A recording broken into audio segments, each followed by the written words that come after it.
here is the dollar. Okay, dollar index, there's the weekly and the daily, and we got supported very nicely on this 101. My bet was that we would push into this 104. We are there. This was taken pre-market. We're actually all the way up to this trend line, I'm pretty sure by now. The point is, we did get above to 103.33, got above, and these were some other levels, digested, held that 103.33. Next level was 104. Above 104 is trend line. And it's not just a daily trend line, but it's pretty closely approaching a weekly trend line as well. Only way that I'm really, really bullish is if we can get, and I mean get and stay above this 105, same area we broke down, right? So if we get above here, it's very bullish. And that's going to start to put pressure on the market for sure. Now, because I follow the dollar as it relates to other asset classes to see what we're doing, this is also very interesting to me. So this is where we topped out basically back. This is on a monthly, by the way, but I just want to kind of show this to you real quick. Oops, sorry. Let me get a yellow just so it's not confusing. All right, so this is a monthly. This is a weekly. It's a little bit of the intermarket. But we got supported down here, as you recall, in October. You can't see it, but trust me, it is. This is all the October stuff. What happened here was very, very clear. We had all that central bank intervention, and the dollar stopped going up and yields stopped going up, and market started going up. Okay, so now, you got to look at this inversely, because this is a ratio of SPX to the Dixie. So I've been watching this because it shows me kind of like not just the direction of the dollar move, which right now, as this ratio falls, it means the dollar is moving up. That's all it means. So I watch this because it's fascinating. We have not been able to get above this level, even though we've tried a few times, which is basically where the market is getting bullish, right? We come up here and then we get rejected. We come up here, we remember that big churn that we had the past like 2 months? We have not been able to get above.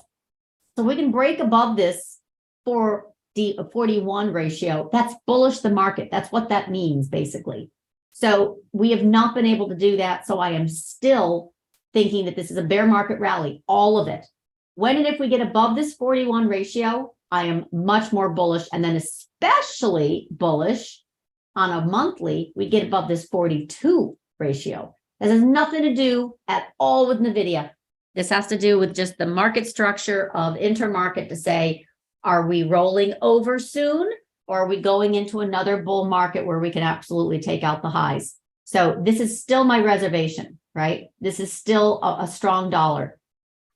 This is a NASDAQ to SPX, and it shows me that we're still not done going up.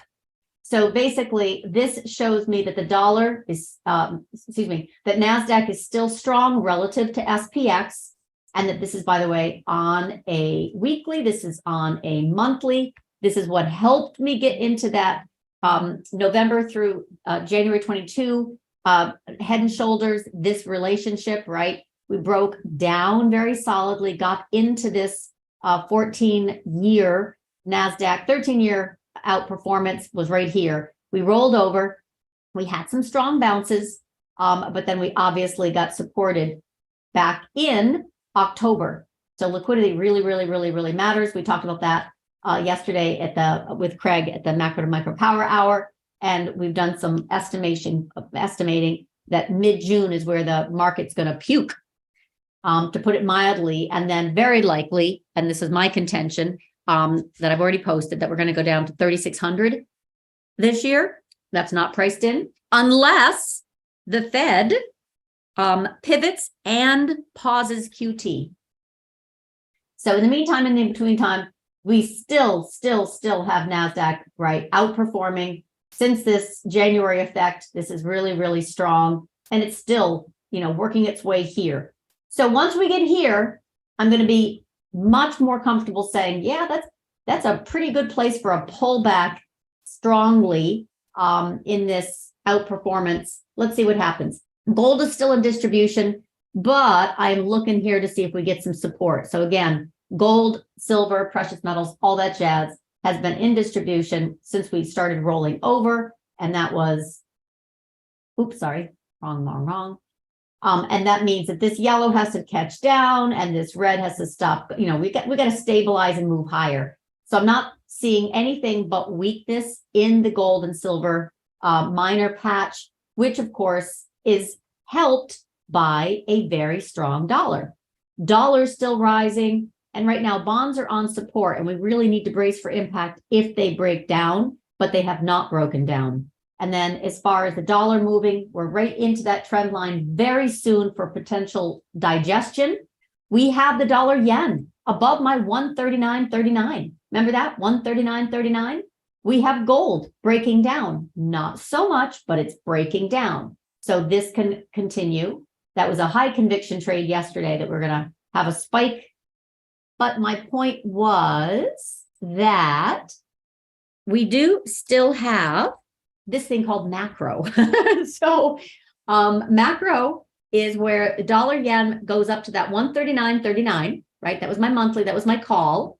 And now what happens? Because that was exactly what I saw. Tap, tap, you're it. We held beautifully. And I said, if we get above this 137, it's going to move quickly. Boom, up on top. And then there's your trend line.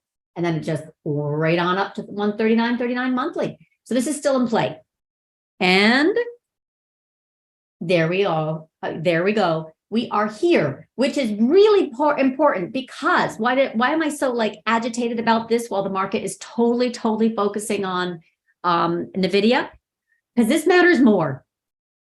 These Asian currencies matter so much more. All right, the UUP has just reached 200-day. What typically happens is digestion. So if we get a pushback like we did here in March, what happens? Market goes up most often.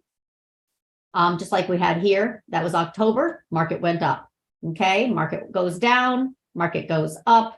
So we basically have this really strong level of resistance right now. But in my experience, it means we kind of squirrel around here for a little while. So above is very bullish, getting rejected is bearish. And then basically you can see this 28.52 if you're into UUP. It's not my preferred measure, but I'm just showing it because we're there.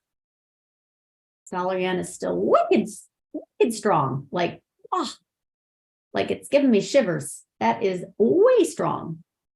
So I'm waiting for this to get rejected. That would be a pretty nice inflection point for markets. If the dollar comes back down with the dollar yen, dollar yuan, and the bonds get supported, pulling TNX back down, the 10-year back down. I know that seems like, wait a minute, bonds higher, stocks lower. Not in this case, because the NASDAQ has been really strongly correlated positively with yields. And yields right now are above my line in the sand. So that's dangerous. So the market's having a hard time moving higher. If we could get yields back down, bonds don't fall apart, it's actually constructive. We could actually move higher. All bets are off. All bets are off. If bonds crash here, it's going to take stocks with it. It's not bullish. So we're not really in this kind of inverse relationship right now of stocks higher, bonds lower. We're positively correlated. So I think we got to watch bonds more than anything else. Yeah. So gold was, I warned yesterday, I really saw this dumping, right? It's one of those deals where I see the dollar yen and the yuan picking up higher, and I just know that this is going to get dumped. Has nothing to do with NVIDIA. Zero. Less than anything. It just has to do with this is working, and we haven't really fallen that much. It's actually only back to the bank bailout. So if you think about this, it's kind of interesting. We had a move higher right here. Friday, 310. The market, they started buying gold on fear of bank crisis, and then they kept buying it exactly on Monday with NASDAQ, I might add, on loose monetary policy because boom, Fed, Treasury, Biden all said, FDIC for everyone. We tapped out literally at a resistance level, which was kind of funky. We've been shimmying through this 186 quarterly, couldn't quite get it together. And all we said is just pull back to 179.78, see what happens. We have not, repeat, really not gone so far. We're only at 181. I still see 179. But this has been very helpful, right? You can't even see it now because it literally, we were inside here and I'm like, careful. And literally we rolled over and we've done a great job of staying lower. The dollar has moved higher. The dollar yen and yuan have moved higher. This I still think has 179 written all over it. So I'm not at all believing that we're done yet.